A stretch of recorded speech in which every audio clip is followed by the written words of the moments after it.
poetas, amigos en Filú.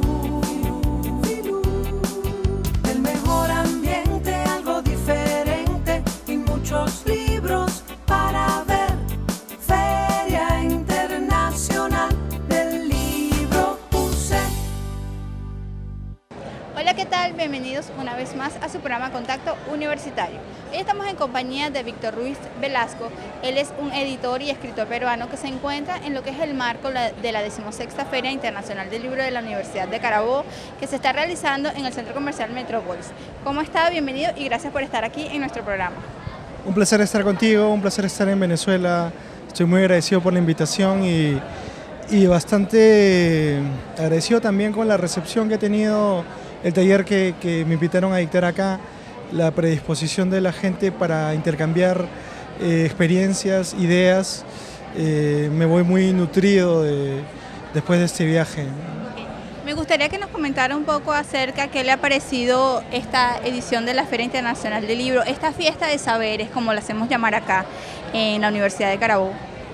A mí me parece fantástico que una feria impulsada por una universidad tenga esta magnitud, ¿no? Tenga este alcance.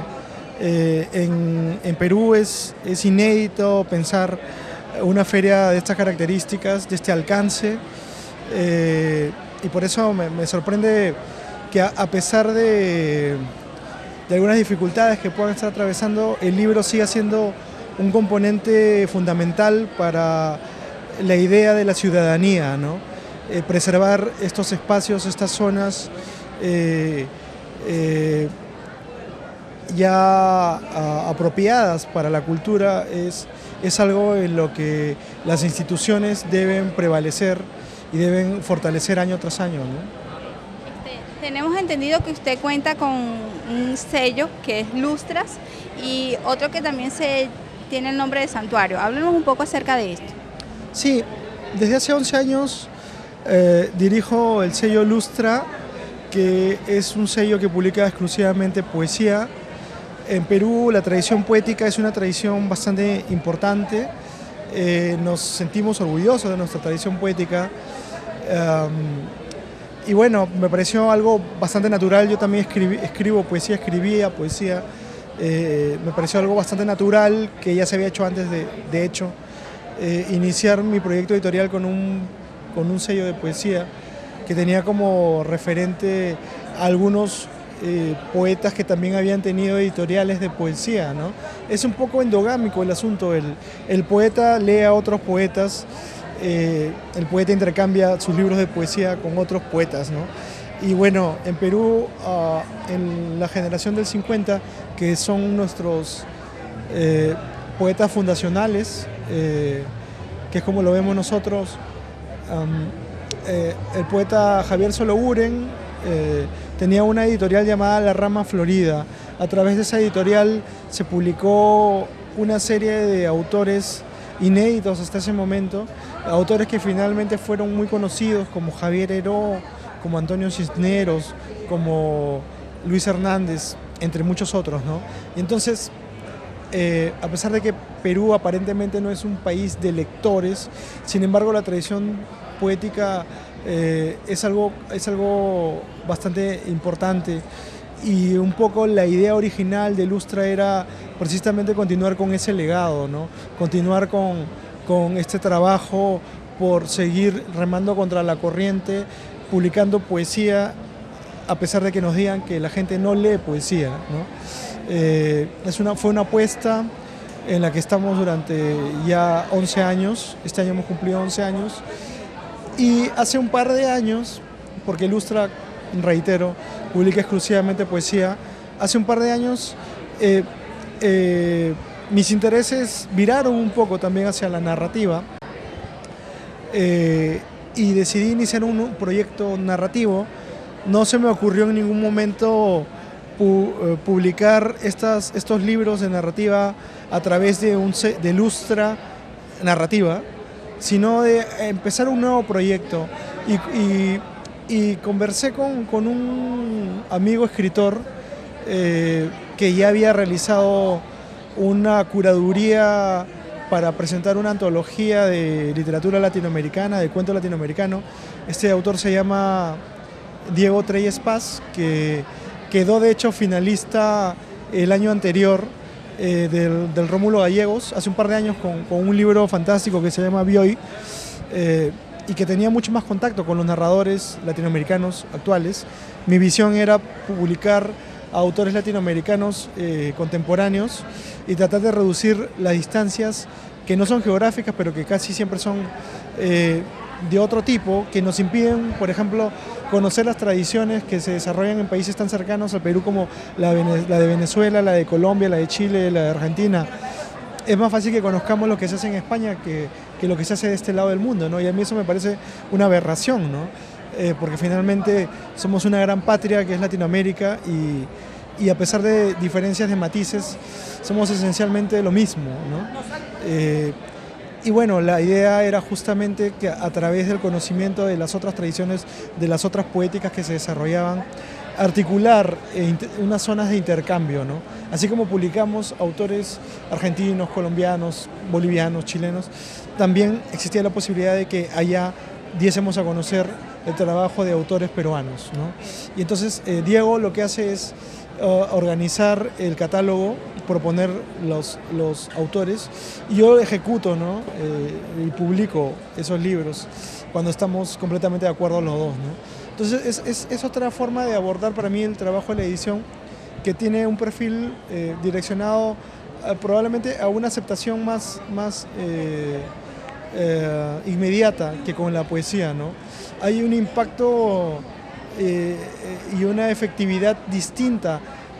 Durante 11 años, como te digo, tengo el sello Lustra, he publicado alrededor de 200 títulos de poesía, entre ellos a 3 premios Nobel, a autores de distintas latitudes, de distintos idiomas, verdaderamente extraordinarios y súper reconocidos. Y sin embargo, mi labor como editor en Perú, en el extranjero, es más apreciada, ciertamente. La muestra de que yo esté en esta feria, la muestra es que yo esté en esta feria, por ejemplo, pero en Perú era como un trabajo más o menos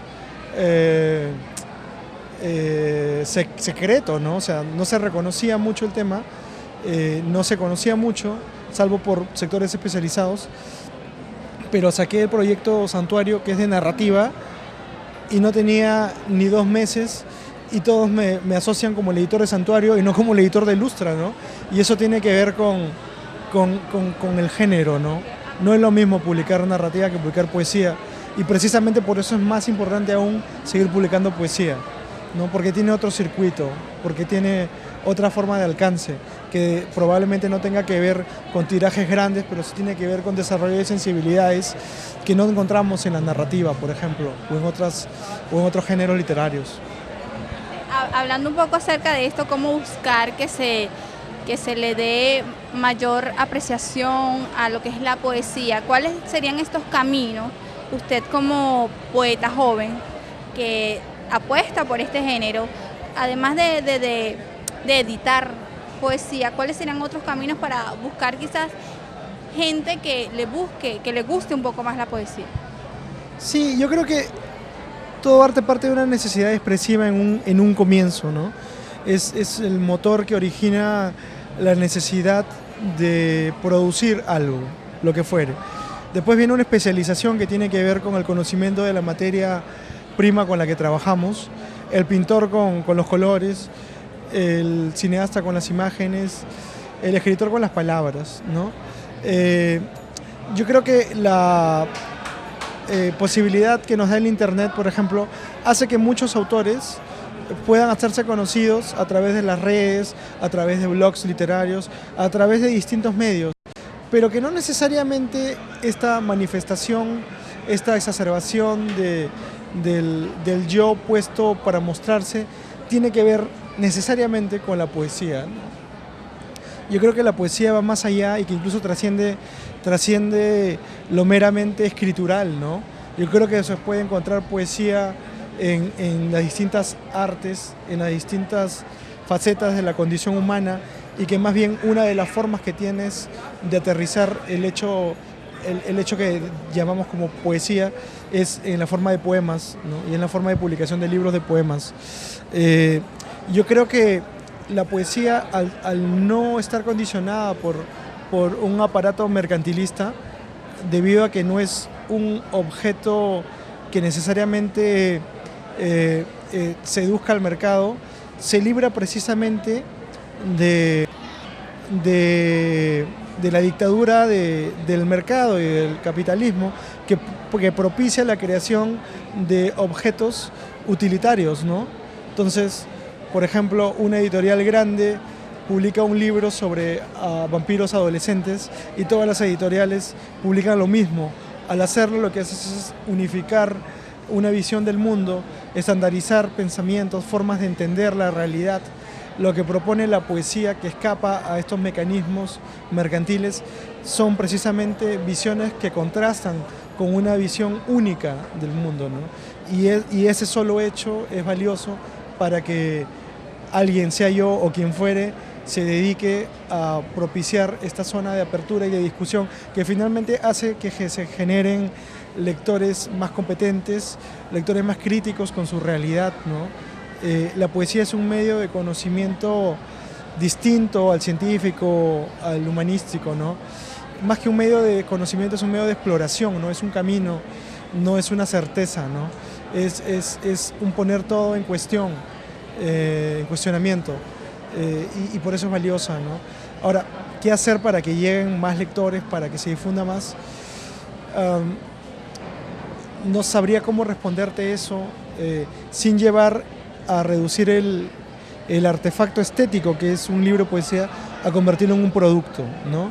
Yo entiendo que debe haber una visión que intente que los pocos lectores que tengamos se reproduzcan en más lectores, pero esa ecuación, ese cambio, no sé si tenga que ver con la necesidad de renunciar a ciertas libertades que todavía tiene autónomamente la poesía.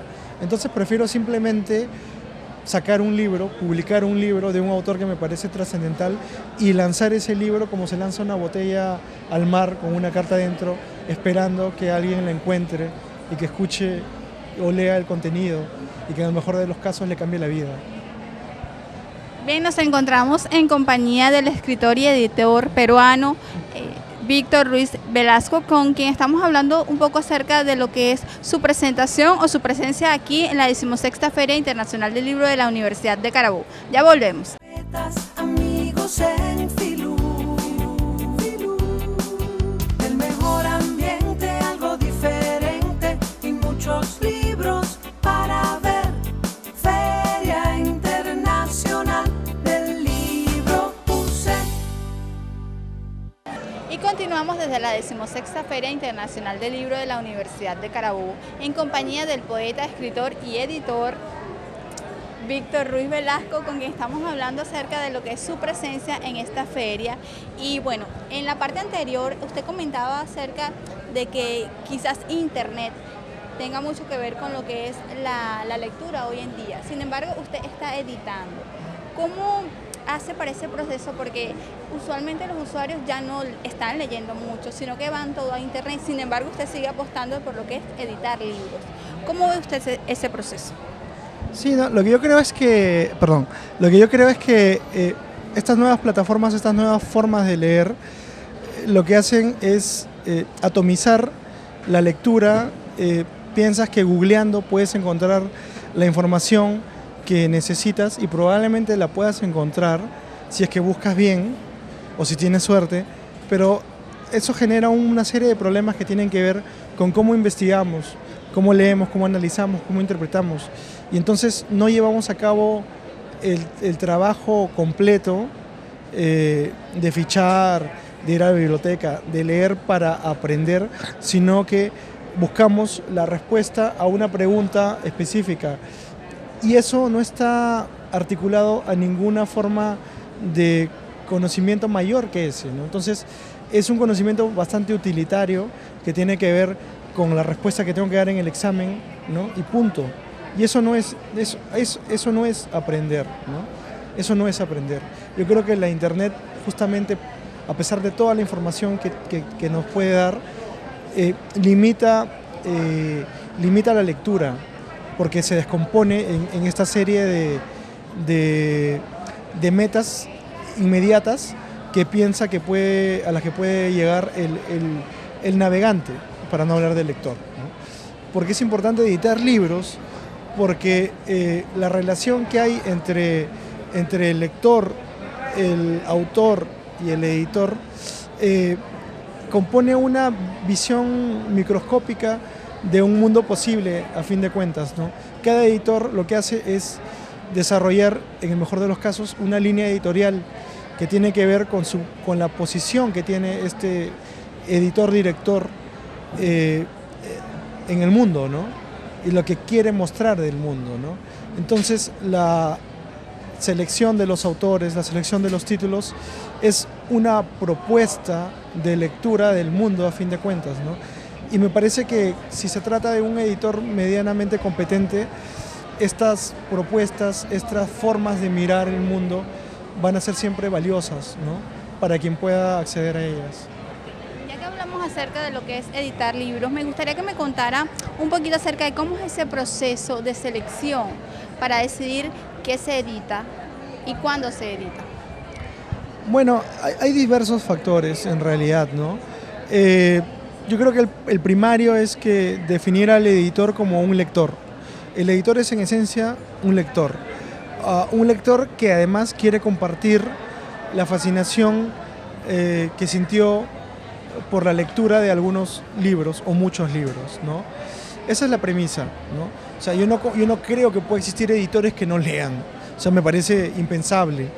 En segundo término, como te decía, tú tienes una especie de canon o de tradición en la cual tú te inscribes, y básicamente lo que haces como editor, o lo que yo hago en mi caso para hablar de forma individual y particular, es que lo que yo intento es compartir esos hallazgos para mí, que son las lecturas de algunos libros, ¿no?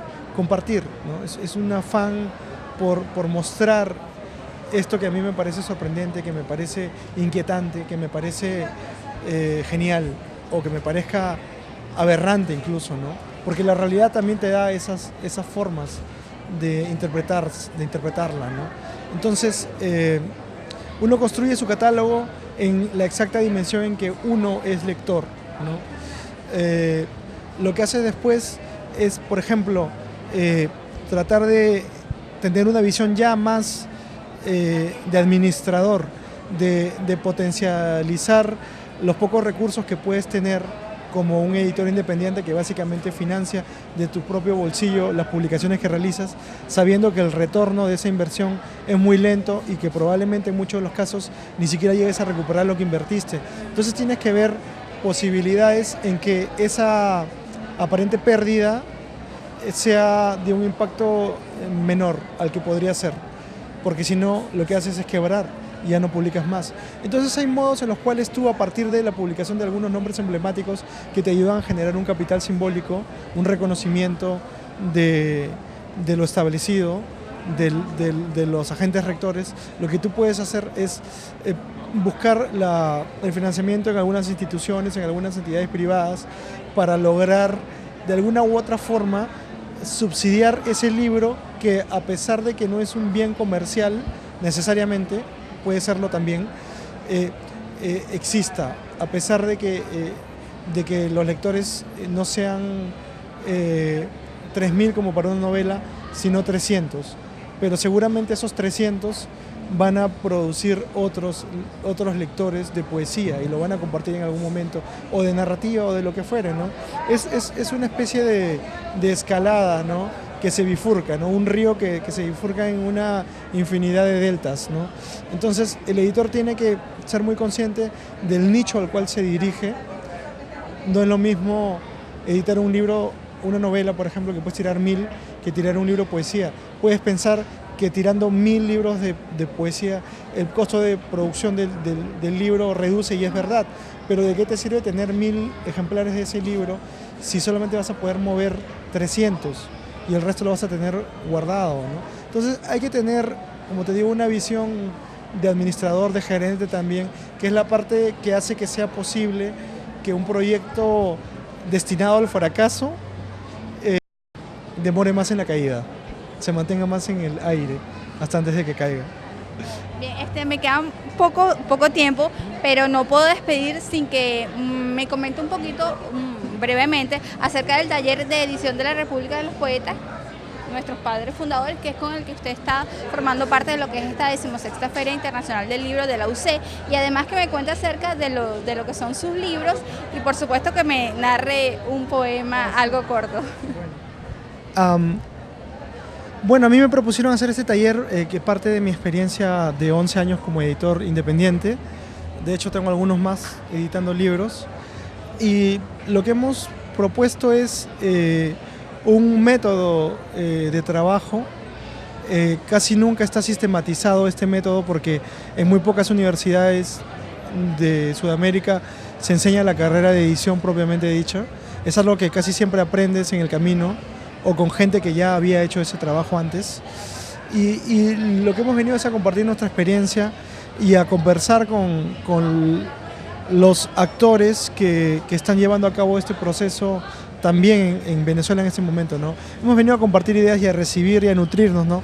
Yo creo mucho en un feedback, en una retroalimentación y que a partir del conocimiento de las distintas experiencias uno puede repotenciar sus propios proyectos. Yo estoy muy sorprendido con la receptividad de la gente, como te comentaba. Ha sido unos días maravillosos hablando del libro y de las posibilidades que debemos generar para no morir en el intento, para no naufragar, para no rendirnos. Finalmente el libro dedicarte a la edición de libros de este tipo es un acto de resistencia, en el sentido más puro del término, ¿no? No desde un sentido probablemente ideológico en el sentido partidario, pero sí hay una ideología atrás, ¿no? Es una ideología que casi siempre está emparentada con un sentido humanista del mundo, ¿no? Eso es lo que hemos venido a hacer, a compartir, a aprender. He aprendido mucho y me voy nutrido, lleno y contento de la experiencia que he tenido, ¿no? En esta primera etapa de mi estancia en Venezuela, que ha sido como editor, ¿no? A partir de mañana creo que ya mi participación va a ser como escritor. Entonces ese desdoblamiento también para mí me resulta fascinante porque es como tener dos viajes, a fin de cuentas, ¿no? Y eso que me falta el viaje todavía como turista, que seguramente lo tendré en algún momento. Bueno, ahora que me cuento un poco acerca de cómo es el proceso de escritor y por supuesto la lectura de un poema para que lo escuchemos. Sí, bueno, básicamente el proceso es el mismo, ¿no? Los autores, en algunos casos los autores mandan sus manuscritos, en otros yo soy quien va a buscar a los autores. El trabajo que se realiza está destinado o está perfilado para que el texto que he recibido, que es entregado, lo convirtamos en el mejor libro posible, ¿no es cierto? Y eso solamente se consigue a través de un trabajo de la mano con el autor, en el cual probablemente nosotros lo que hacemos es sugerir nuevas posibilidades a una forma que tiene el autor de estructurar su discurso, ¿no? Al escribir, al estar inmerso en ese trabajo, puedes perder muchas veces la perspectiva de lo que estás llevando a cabo y perder la noción de lo que es un libro como resultado, como objeto, ¿no? Y nosotros tratamos de encaminarlos, tratamos de llevarlos al mejor puerto posible. Acabo de publicar, este es el libro más reciente que he publicado, que es el libro de Mira Jara, que es un poemario que ha aparecido en esta nueva colección que estoy dirigiendo. Esto es en Lustra. Traje algunos libros para mostrar. Este es el libro de Rodolfo Nostroza, Contra Natura, que es un libro emblemático de la poesía latinoamericana. En Santuario, que es la editorial de narrativa. Entre otros autores he publicado una autora fantástica argentina que se llama Mariana Enríquez, un libro fantástico llamado Los peligros de fumar en la cama. Este autor, Jorge Pimentel, es uno de mis autores fetiche. Traje a Besoul para que lo conocieran aquí, porque como te decía, una gran tragedia es que siendo tan próximos conozcamos tan poco de nosotros, ¿no? Y este es un autor que muy pronto va a publicar a través de Seis Barral su primer libro llamado Las Islas, es Carlos Yoshimoto. Le publicamos este libro hace poco llamado Marginalia, que es un libro sobre reflexiones del arte, en torno del arte de escribir, Yo quiero leerles un poema de Mira Jara, que es la poeta más novel que hemos publicado. Hemos, a través de Lustra, he publicado en estos 11 años un promedio de 200 libros hasta la fecha. Y con Santuario, en estos cortos 2 años que tenemos, llevamos 15 libros publicados aproximadamente. Quiero leerles este poema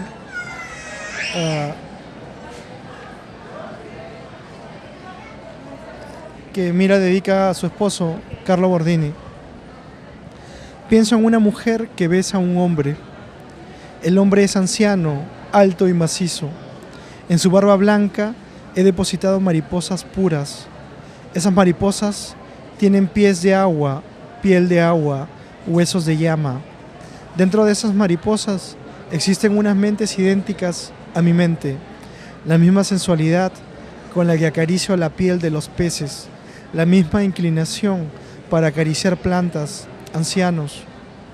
Las mariposas dentro de su barba son pequeños pétalos extraños. Cuando no resisto el dolor de mis músculos, imploro místicamente, dale a esta belleza, a esta bella mariposa, la fuerza de volar frente a mí.